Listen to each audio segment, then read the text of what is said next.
Glórias a Deus. Quero saudar você com a paz do nosso Senhor Jesus Cristo. Nós temos mais uma vez o privilégio de estarmos neste lugar. Mais uma vez o Senhor privilegia de nós estarmos com essas portas abertas e nós podermos falar das coisas concernentes à Tua Palavra. Antes de começarmos a tratar sobre o combate, vamos fazer uma breve oração, consagrando esse tempo ao Senhor. Senhor, em nome de Jesus, queremos mais uma vez nos colocar na Tua presença, apresentando, Pai, o estudo desta manhã da Escola Bíblica Dominical, esse primeiro estudo, em que nós estamos tratando, Pai, sobre a santidade, sem a qual ninguém verá o Senhor. No tema, o combate, nós precisamos, Pai querido, das Tuas instruções. Nós precisamos que o Senhor fale conosco. Nós precisamos, Pai querido, ouvir a Tua voz. Queremos consagrar todo este tempo ao Senhor. Quero pedir que o Teu Espírito de entendimento seja sobre a minha vida, sobre a vida dos meus irmãos, das minhas irmãs. E que o Teu Espírito Santo, Pai querido, possa me capacitar, Pai querido, a dar o recado santo, segundo a Tua vontade, segundo o Teu querer. É o que nós pedimos em nome de Jesus. Amém. Chegou, Flor. Paz, Senhor. Paz, Senhor. Acho que o seu carro está aberto. Bom, fala aqui. Nós estamos falando sobre o combate. Na semana passada nós começamos a tratar que o verdadeiro cristianismo é um bom combate.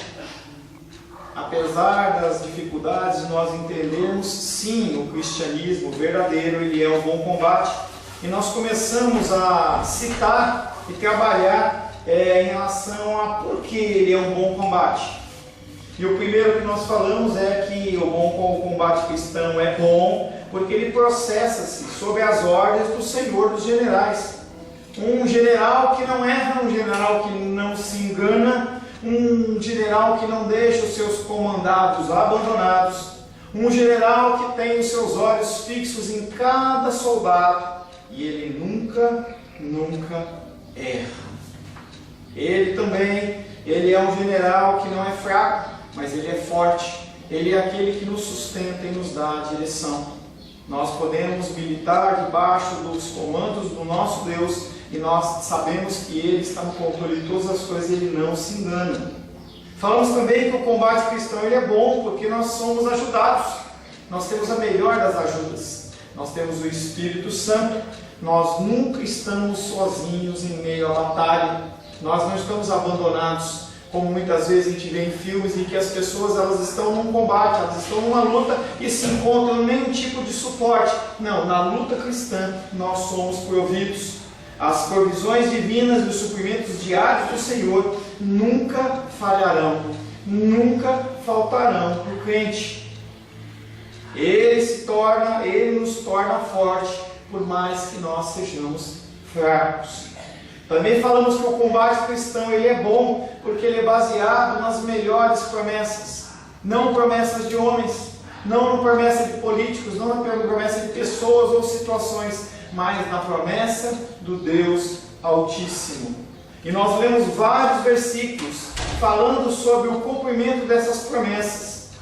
E o Deus de paz em breve esmagará debaixo dos vossos pés a Satanás. Isso é uma realidade. O mal que hoje habita no mundo, o mal hoje que ele age no mundo, através de Satanás, através do mundo, através da nossa própria pessoa, um momento ele vai ser extirpado, ele vai ser eliminado. Estou plenamente certo de que aquele que começou a boa obra em vós, ele há de completá-la até o dia de Cristo Jesus. No dia do Senhor, nós estaremos na presença do Altíssimo e esse Altíssimo ele vai nos receber como soldados vitoriosos, não em nossas forças, mas nele. Palavras como essa valem o seu peso em ouro e certamente isso é bom. O combate cristão também é um bom combate, porque ele é efetuado com os melhores propósitos e resultados. Ele não tem objetivos pessoais, ele não tem objetivos terceiros que você não sabe onde estão, se são escondidos, mas esses objetivos são os melhores, porque procedem de Deus, sem dúvida, lutas. e as lutas elas são grandes. Conflitos, ferimentos, quantas noites sem dormir, muitas vezes o apetite nos falta, cansaços. Esse combate ele nos cansa. Tem semanas que você está mais cansado, tem semanas que você está menos cansado, mas você sempre se encontra cansado, porque a luta ela é contínua.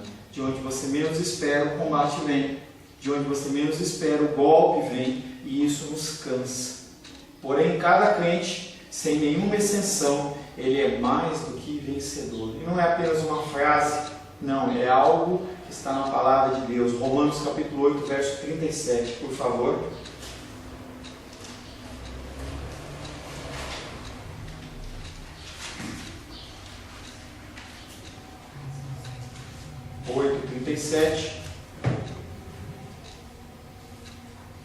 Em todas essas coisas, porém, que coisas? As lutas, as dificuldades, as enfermidades, as dívidas, as perseguições, as enfermidades. Em todas essas coisas, porém, somos mais que vencedores por meio daquele que nos amou. E aí nós estamos na luta de dificuldade e muitas vezes nós não conseguimos enxergar a luz no fim do túnel. Parece que a noite ela não finda. Parece que as trevas eles nos envolvem. Parece que as dificuldades são maiores do que as nossas próprias forças. Mas a palavra de Deus nos garante que em todas essas coisas nós somos mais que vencedores. Não pelas nossas forças, porque pelas nossas forças nós não conseguimos fazer nada. Pelas nossas forças o nosso desejo é ficar deitado, é ficar largado, prostrado, mas a partir daquele que nos amou, Jesus Cristo, nós continuamos caminhando. Nenhum soldado jamais se perde, desaparece ou deixado morto no campo de batalha. Quantas guerras, quantas lutas em que as pessoas têm os seus filhos, os seus maridos, suas esposas, suas filhas dentro de um campo de batalha e você não sabe o que está acontecendo. Fica sem notícia um dia, um mês, uma semana, um ano e você não sabe. Será que está vivo? Será que não está vivo? Nenhum soldado de Cristo jamais se perde. Nenhum soldado de Cristo jamais desaparece ou é deixado morto no campo de batalha. Não haverá qualquer necessidade de lamentar pelas baixas sofridas, e nenhuma lágrima terá de ser derramada por qualquer soldado do exército de Cristo. Lembro que certa vez eu fui para os Estados Unidos e aí tem um memorial, um cemitério que mostra todos os soldados que morreram. E você vê aquele monte de lápide branquinha, muito bem cuidado, muito bem dividida, separadinha. E as pessoas elas vão lá muitas vezes chorar as suas lágrimas. O evento do World Trade Center, quando caiu lá as duas torres, foi feito um memorial lá. E lá as pessoas todo ano vão lá depositar flores, chorar por aqueles mortos. Os soldados e guerreiros de Cristo, eles não vão gerar esse tipo de dor, porque eles não morrem, eles estão sempre com o Senhor. O rol dos convocados, quando chegar o último dia, será precisamente idêntico ao do primeiro dia. Os mesmos soldados que iniciaram a luta e batalha, no primeiro dia, no último dia, a contagem ela vai ser a mesma. Não vai ter falha, não vai ter falta, todos vão estar presentes. E aí, dentro de uma pesquisa que eu fiz sobre uma campanha de luta, em que o exército inglês ele teve uma campanha de guerra num estado, numa região chamada Crimeia, e o exército deles muito bem organizados, eles tinham uma farda muito bonita, vermelha, e eles andavam muito bem cadenciados, com uma música, entendeu? Tocando para dar cadência na batida deles, com estandartes. E esse maravilhoso exército foi nessa campanha da Crimeia, porém muitos daqueles homens corajosos deixaram os seus ossos em alguma sepultura no estrangeiro e nunca mais viram a cidade de Londres. Naquela batalha, naquela guerra, naquela campanha, as pessoas elas foram sendo mortas e foram sendo depositadas em túmulos em outros lugares. Muito diferente disso será a chegada do exército cristão. Hebreus capítulo 11, verso 10. Hebreus 11, 10.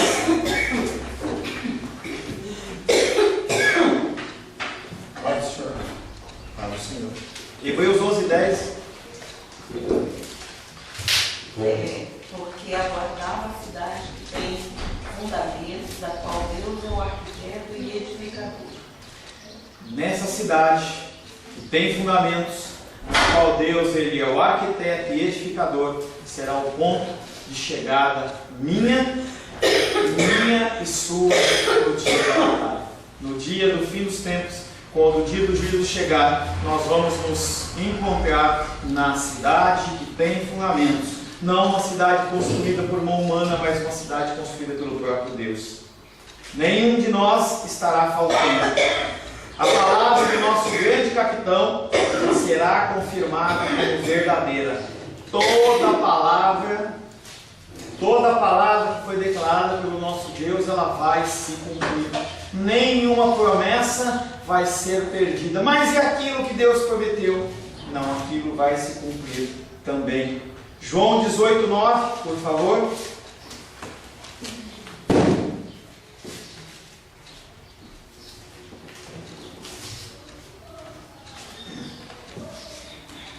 Rosângela.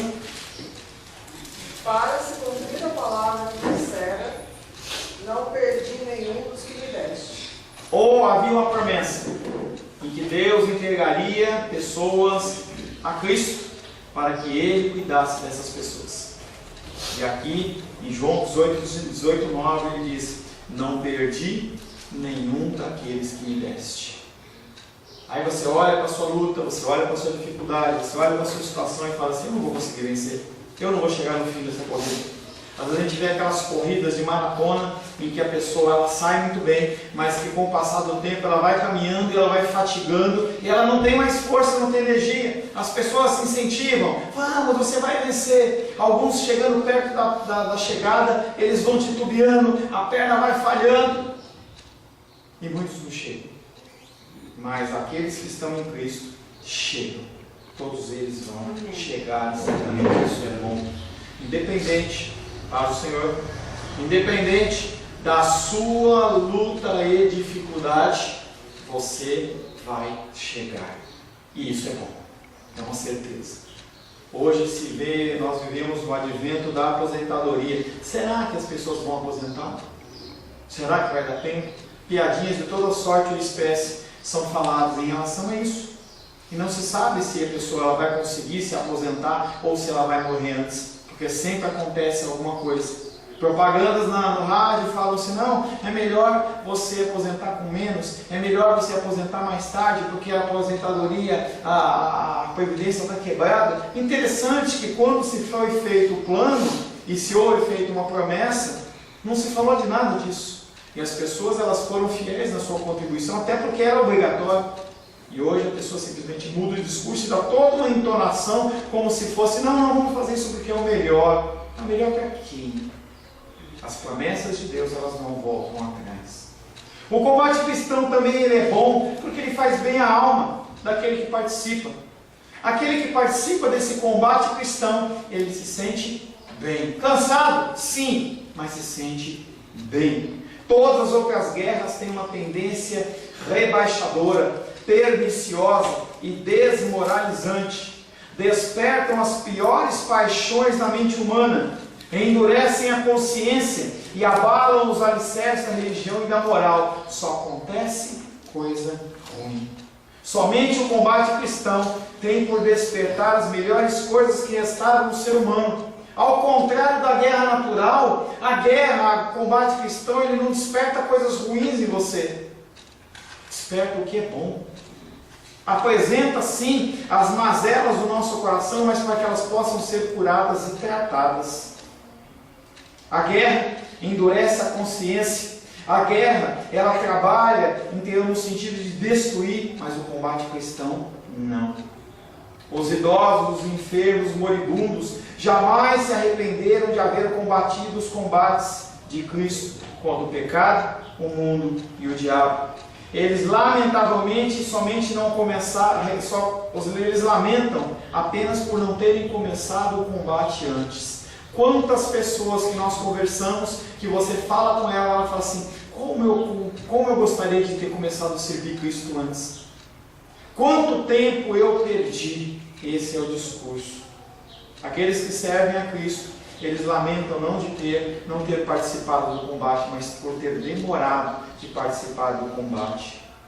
O combate cristão também é um bom combate, porque ele faz bem ao mundo. Ele não faz só bem a você. Ele não só faz bem a mim, mas ele faz bem ao mundo. Aonde há um cristão verdadeiro, há paz. Onde há um cristão verdadeiro, há uma ação positiva. Há algo no sentido de olhar para a sociedade, para a comunidade, para as pessoas, ao invés de só para elas. O combate cristão ele é um bom combate, porque faz bem ao mundo. Todas as outras guerras têm um efeito devastador. A marcha de um exército numa região destrói, consome os recursos daquela região. Eles não estão nem aí quem plantou, quem não plantou, quem tem as vaquinhas ou não tem. Eles querem se apropriar para eles continuarem fazendo o que eles tinham que fazer. E a destruição, ela existe.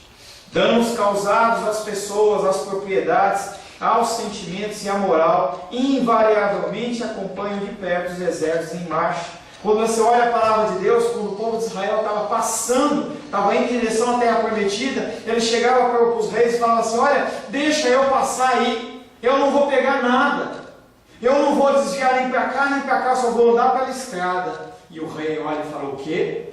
De jeito nenhum. Essas pessoas vão começar a olhar para aquela menininha bonitinha, ou vão olhar para aquela árvore frondosa, vão olhar para aquela vaquinha gorda e não vão resistir. E as pessoas colocam seus exércitos para defender suas propriedades, exatamente porque o outro exército vai passar e vai passar dizimando, vai passar destruindo, extraindo todos os recursos para continuar a sua campanha. Muito diferente disso são os efeitos produzidos pelos soldados cristãos. Lembre-se sempre, quando eu falo de soldado cristão, eu falo de um soldado verdadeiro. Eu não estou falando dessas raposas que tem por aí, ou dessas pessoas que dizem ser cristãos e não são. São pessoas ímpar que estão no meio da sociedade. Não são todos. Não são aquelas pessoas que estão debaixo de qualquer bandeira, mas são pessoas que são selecionadas pelo próprio Deus. Esses são os cristãos verdadeiros. Muito diferente disso são os efeitos produzidos pelos soldados cristãos. Onde quer que eles estejam vivendo, servem de bênção.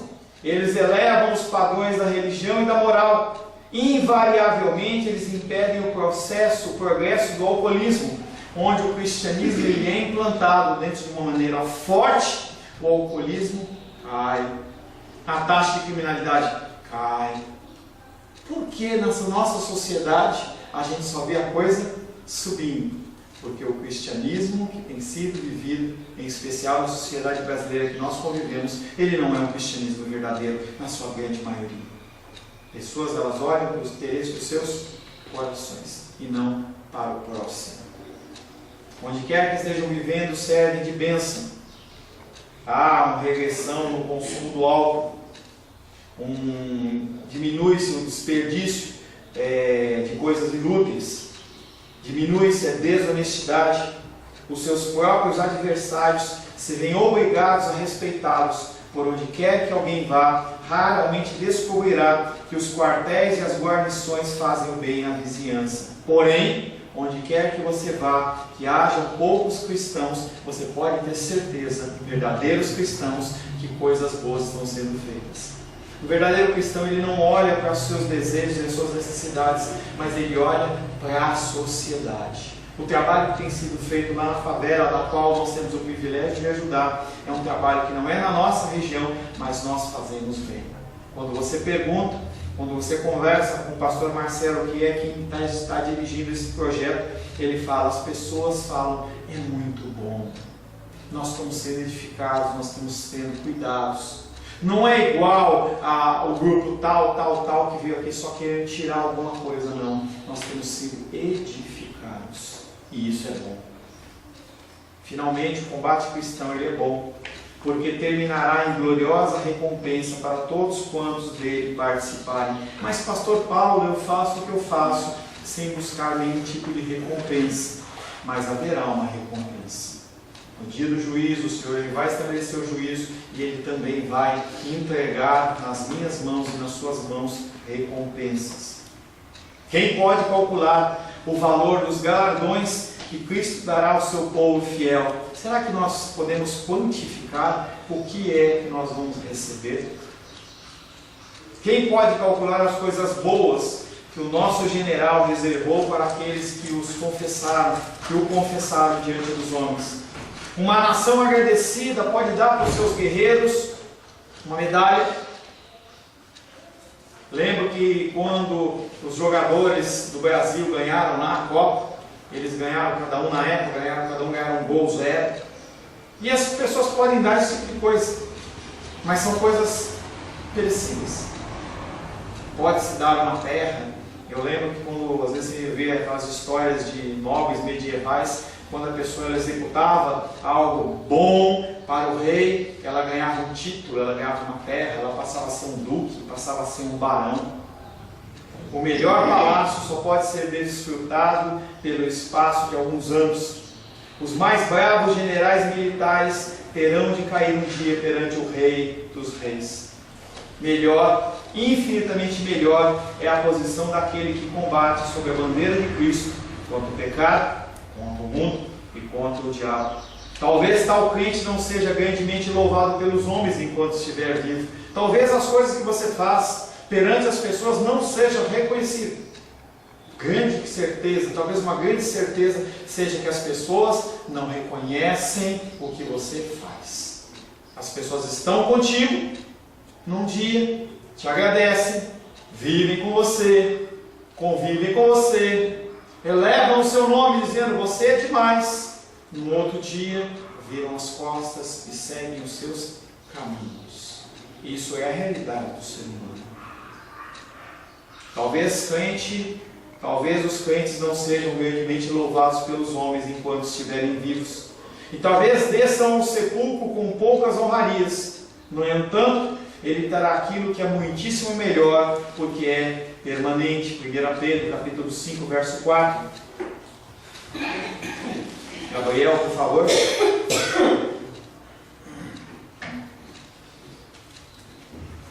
1 Pedro, capítulo 5, verso 4.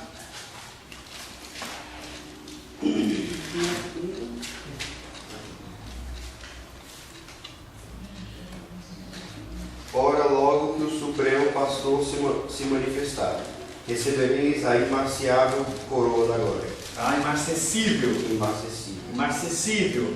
Incomparável, maravilhosa coroa da glória. Quando Jesus Cristo ele se manifestar na sua segunda vinda, nós vamos receber o nosso galardão, o nosso prêmio por tudo que nós fizemos.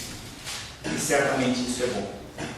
Fixemos na mente o fato de combate cristão é um bom combate, realmente bom, verdadeiramente bom. Por enquanto vemos apenas uma parte dele. Vemos o conflito, mas não vemos o fim. Vemos a campanha, mas não vemos o galardão. Vemos a cruz, mas não vemos a coroa. Nós vemos o sofrimento, a rejeição, mas não vemos a glória. Aquele que está no combate, dificilmente ele consegue ver a manifestação da glória do Senhor. Mas há a certeza que no fim dos tempos, essa maravilha, essa glória, ela vai se manifestar. Vemos apenas algumas poucas pessoas humildes de espírito quebrantado, dedicadas à oração, enfrentando dificuldades e desprezadas pelo mundo, mas não vemos aos nossos olhos a mão de Deus as protegendo, nem o rosto de Deus ali sorrir, nem o reino da glória preparado para eles. Mas essas coisas vão se manifestar no tempo certo. Nós temos orado sempre pela igreja perseguida, pelos missionários, pelas pessoas que se dedicam à pregação da palavra do Senhor. Essas pessoas, muitas delas morrem no campo. São elevadas, são levantadas por igrejas. A igreja fala assim: não, você pode ir com a sua família, que nós vamos te honrar, que nós vamos cuidar de você. E essas pessoas, muitas delas, são abandonadas. São pessoas que são largadas e as pessoas vivem a sua própria língua. Se vira. Foi isso que eu ouvi. Foi isso que eu ouvi. Da mesma maneira que eu te convidei, eu te desconvido. Mas eu tenho família. Eu vendi o meu negócio lá. A minha casa está alugada. Tenho 45 anos para entrar no mercado de trabalho. É difícil. Se vira. Aquela face que amava, não ama mais.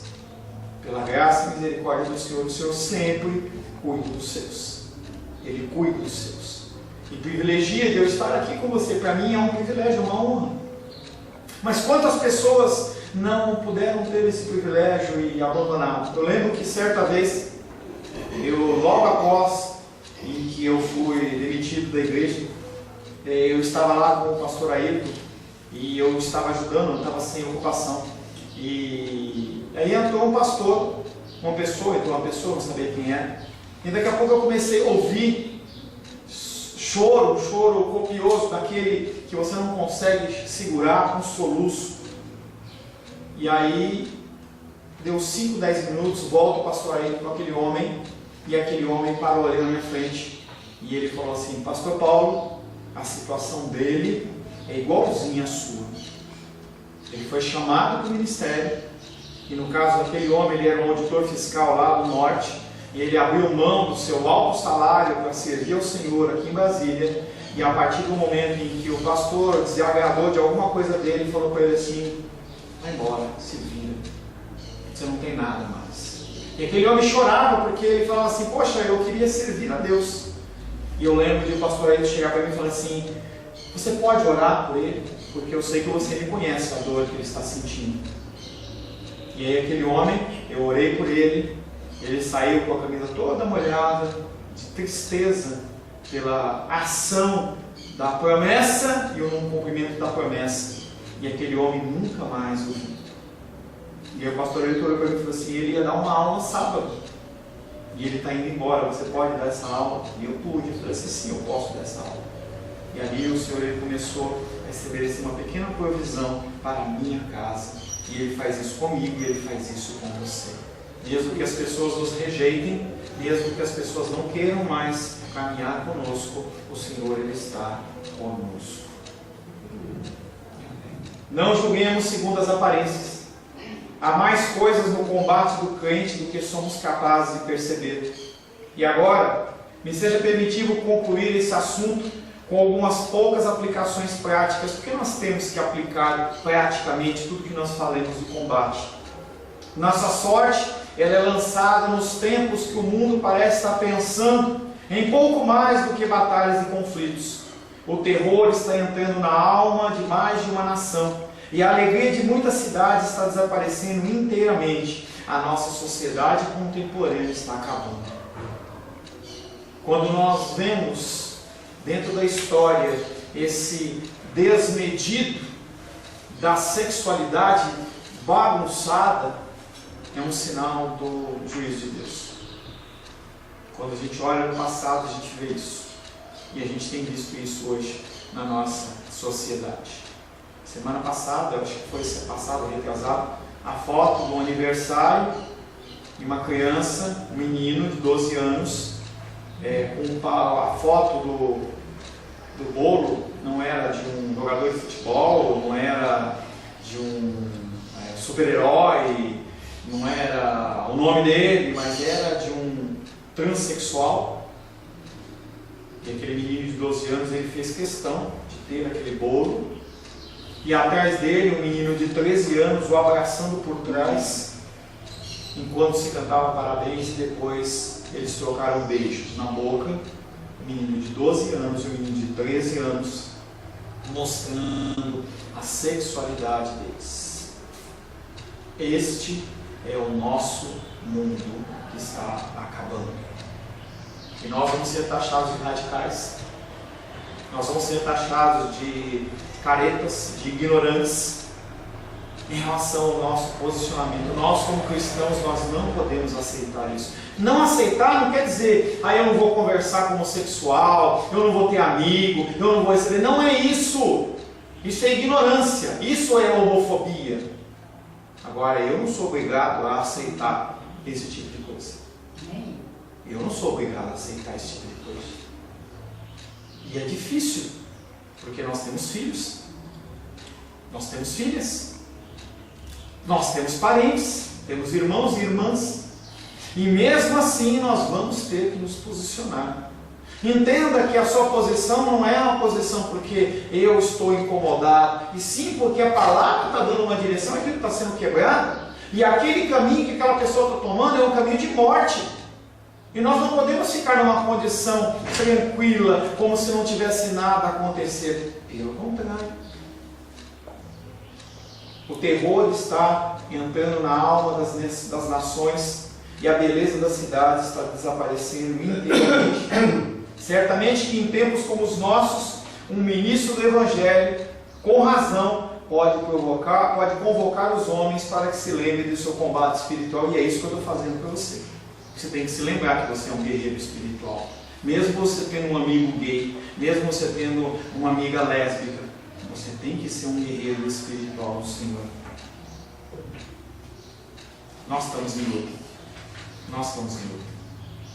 É possível que nós estejamos lutando arduamente pelas recompensas desse mundo. Talvez você lute pelas recompensas desse mundo. Talvez as pessoas que nos assistam pela internet sejam pessoas que estão olhando apenas para as recompensas desse mundo. E elas são atrativas. Nós passamos por esse tempo aí de Black Friday, Black Week, em que as pessoas elas saíram gastando desmedidamente. Nós estamos entrando num período de Natal, ou seja, entra uma Black Friday, Black Week, numa sexta-feira de novembro, no fim de novembro, em que as pessoas elas já comprometem o seu orçamento. Quando entra o Natal, você tem que dar um presente para alguém, o seu orçamento é mais comprometido, e as pessoas elas vão entrar em janeiro enforcadas. E o que acontece é, eu não tenho tempo para Deus. Eu tenho que ter tempo para saldar as minhas contas. Eu tenho que ter tempo para cuidar de mim, resolver os meus problemas. E as pessoas elas vão cada vez mais se afundando e deixando o espiritual de lado. As igrejas são deixadas de lado. As pessoas que precisam de necessidade vão sendo deixadas de lado, porque afinal de contas eu tenho que ver a minha situação. Um discurso que é dado no fim do ano, que você vai ouvir bastante, que talvez até você diga, eu mereço. Você não merece nada.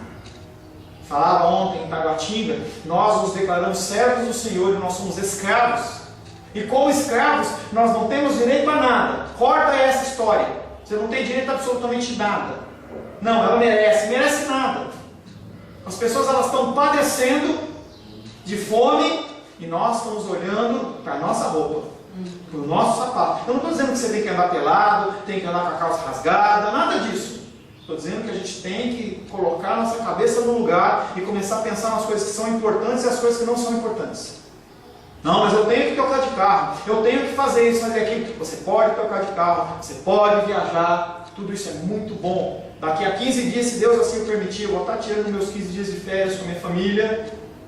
E isso é lícito. Nós precisamos. Eu acompanho pastores que começam com essa atividade, e eles morrem. As pessoas não aguentam. Nós precisamos disso. Mas não é a prioridade. Talvez você esteja se esforçando cada nervo do seu corpo para obter dinheiro, ou posição, ou poder. Se esse é o seu caso, então tome cuidado. A sua semeadura resultará numa colheita de amargo desapontamento. A menos que você pense no que está planejado, o seu fim será tristeza. Se você planeja a sua vida para você, o fim é tristeza. Milhares de pessoas têm seguido o caminho pela qual pessoas como essa estão seguindo, tendo despertado tarde demais para descobrir que termina em miséria e ruínas eternas.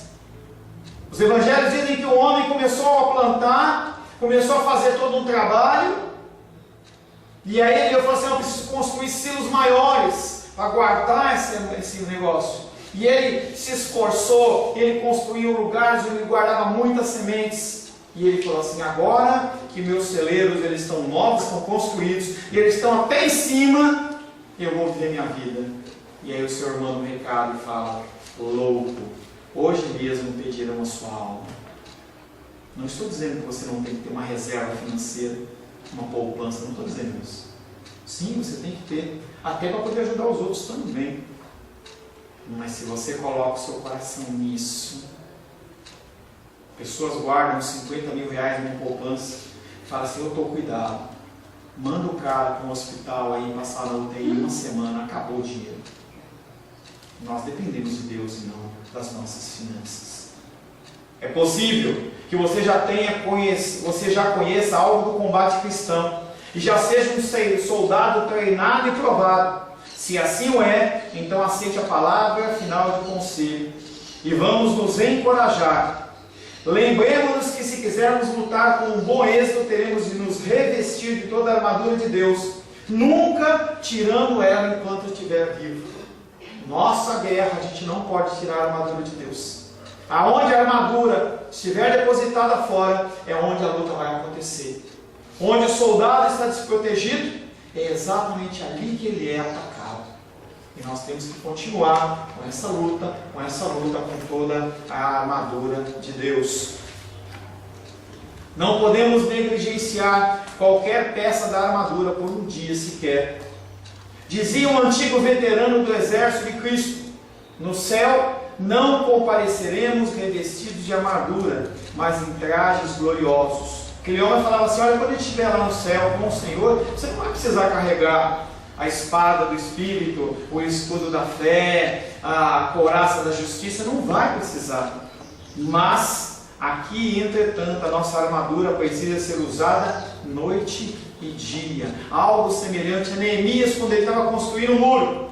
E ele dizia: numa mão a colher de pedreiro, na outra mão uma espada. E você não pode largar nenhuma das duas, nem a colher de pedreiro, que simboliza o teu trabalho dentro da obra cristã, e nem a espada para você se defender.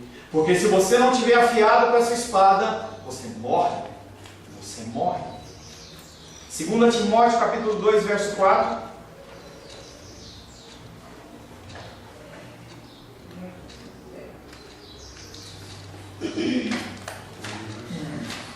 Seba, por favor.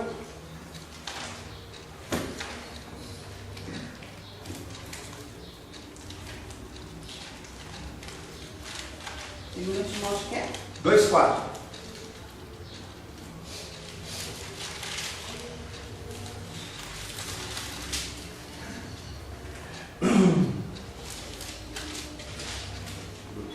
Nenhum soldado em serviço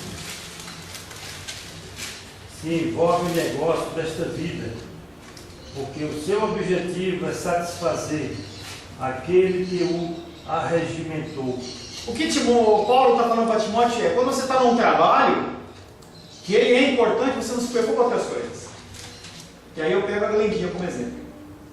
Eu vejo a vida dela de abelhinha, cuida daqui, trabalha ali, tal. Mas quando o papai está internado e você está com ele, você se preocupa com as coisas que não são importantes, Glenda?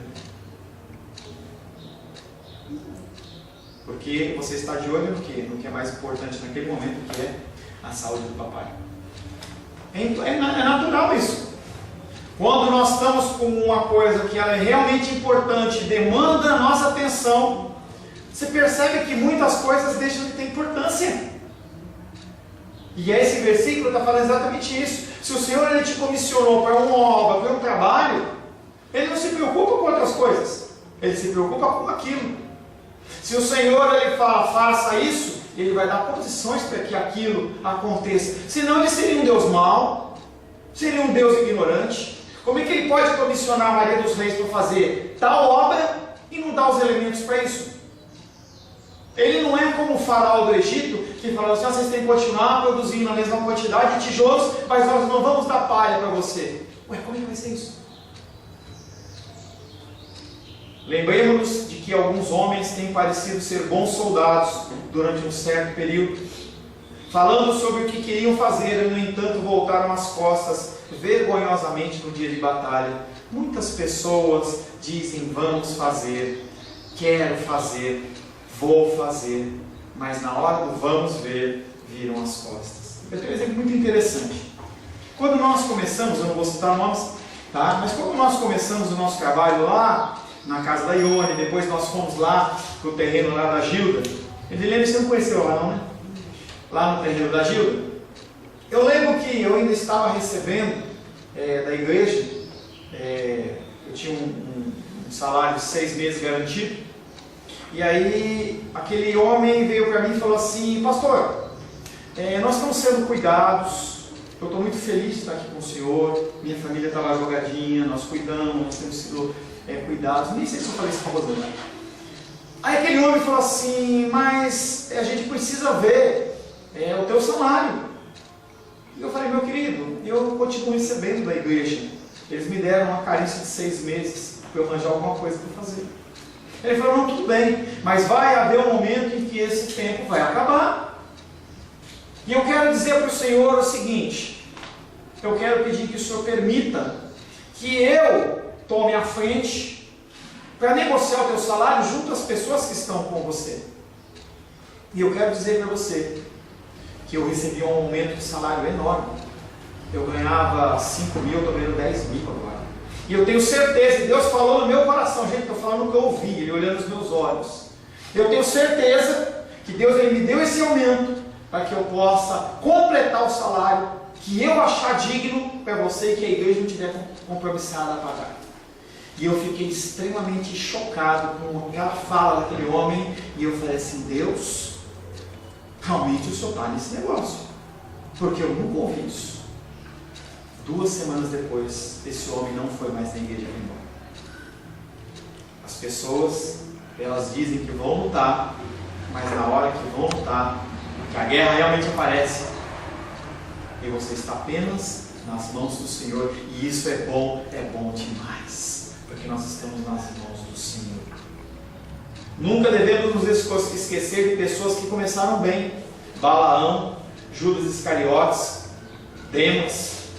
Sem importar quão fracos sejamos, cumpre ser cristãos reais, genuínos, verdadeiros e sinceros. E independente da tua força, seja genuíno e sincero na quantidade de energia que você recebe de Deus. Gere a quantidade de talentos que o Senhor entregue nas tuas mãos, não mais e não menos. Lembremos dos olhos do nosso Salvador, que eles estão postos em nós, pela manhã, pelo meio-dia e pela noite, em todo o tempo. Ele jamais permitirá que sejamos tentados acima do que somos capazes de suportar. Nunca você vai chegar num limite tal em que você não aguenta mais e você não vai andar mais. Você chega naquele limite e o Senhor te dá o escape. Ele sabe que está envolvido nessas batalhas. Ele sabe que está envolvido nesses conflitos espirituais, porque porquanto ele mesmo foi atacado pelo príncipe do mundo. Tudo que você passou, ele passou. De qualquer coisa, tentações de qualquer sorte ou espécie, dores, ele sofreu mais. Rejeição, ele sofreu mais. Falta, ele sofreu mais. Ele não tinha onde recostar a sua cabeça. Aqueles que ele curou, o rejeitaram. Hebreus 4,14, Rosângela. Hebreus 6, 11 e 12, Glenda. Edilene, Hebreus 7, 25. Rosângela, Hebreus 4,14. Glenda, Hebreus 6, 11 e 12. Edilene, Hebreus 7, 25. Eu vou estender só um pouquinho para a gente finalizar, tá? Irmão Cláudio, procura Apocalipse 21, 7. Deixa, espera, tá?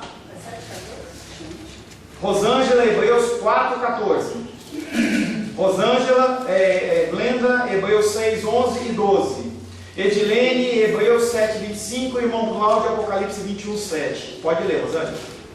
Tendo, pois, a Jesus, o Filho de Deus, como grande sumo sacerdote que penetrou os céus, conservemos firmes a nossa confissão. Não joga a toalha, continua lutando.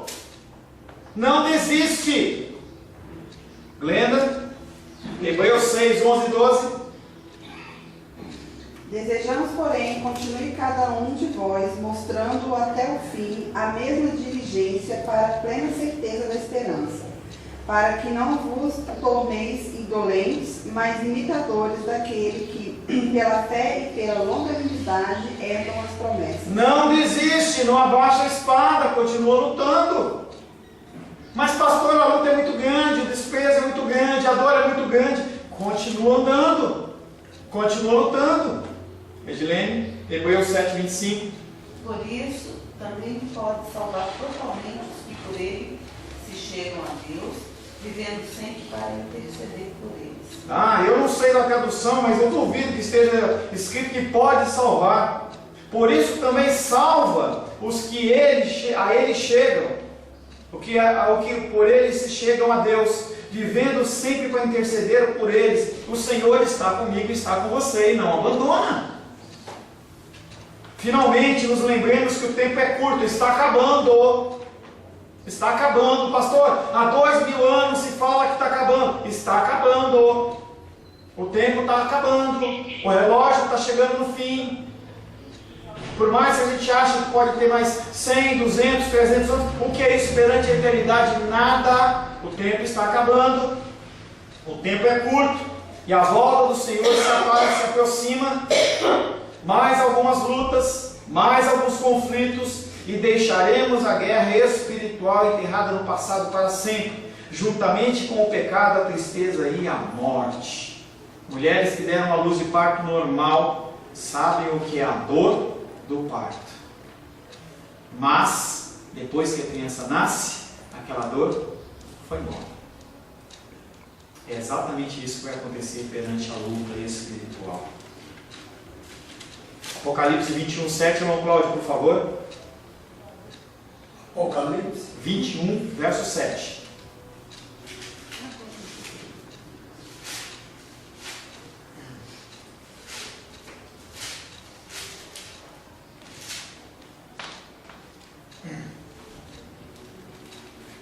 Quem vencer herdará todas as coisas, e eu serei seu Deus, e ele será o meu filho. E aí Deus ele fala através de Apocalipse 21:7. Paulo César, Rosângela, Cláudio, Edilene, Sebastião, Gabriel, Glenda, Maria dos Reis, Maria Benedita, vocês são vencedores dos meus filhos, e eu serei o seu Deus eternamente. É uma promessa, e Deus não quebra as suas promessas. Que o nosso fim neste mundo se assemelhe a isso. Que nunca nos esqueçamos de que sem luta não poderá haver santidade enquanto estivermos vivos, e nem haverá coroa de glória depois que falecermos. Nós temos que continuar lutando esse combate. Não é opção. Não se engendre, não se engalfinhe nas coisas da vida, porque os gentios procuram essas coisas. Nós temos que procurar viver uma vida sensata, centrada em Deus, confiando em que Ele está no controle de todas as coisas, lidando com as dificuldades de uma maneira sóbria e sensata, e continuar caminhando. E o combate ele não vai acabar, ele não vai parar, pelo contrário, cada vez mais ele vai esquentar. Vi um videozinho rapidamente hoje pela manhã, em que o homem ele tentava de todas as formas levantar um peso, aqueles halterofilistas, e aí ele não conseguiu, mas ele continuava tentando, e é exatamente isso que eu e você temos que fazer em relação ao nosso combate. Feche seus olhos. Senhor Deus, agradecemos a Ti, Pai querido, porque por alguns domingos nós trabalhamos esse tema de santidade, sem a qual ninguém verá o Senhor, especificamente tratando do combate. Muitas pessoas, Pai querido, afirmam que não há luta, não há dificuldade. Venha para Cristo e as lutas acabaram. Venha para Cristo e acabou-se as enfermidades. E nós, nos nossos corpos e nas nossas vidas, nós podemos constatar que isso não é verdade. Por isso, Pai querido, em nome de Jesus, nós pedimos que o Senhor nos dê a fortaleza, a perseverança, para nós continuarmos combatendo até o dia ao qual o Senhor nos chamar, ou que o Senhor retornar nas nuvens. Pai, entregamos as nossas vidas nas Tuas mãos, Em nome de Jesus. Amém.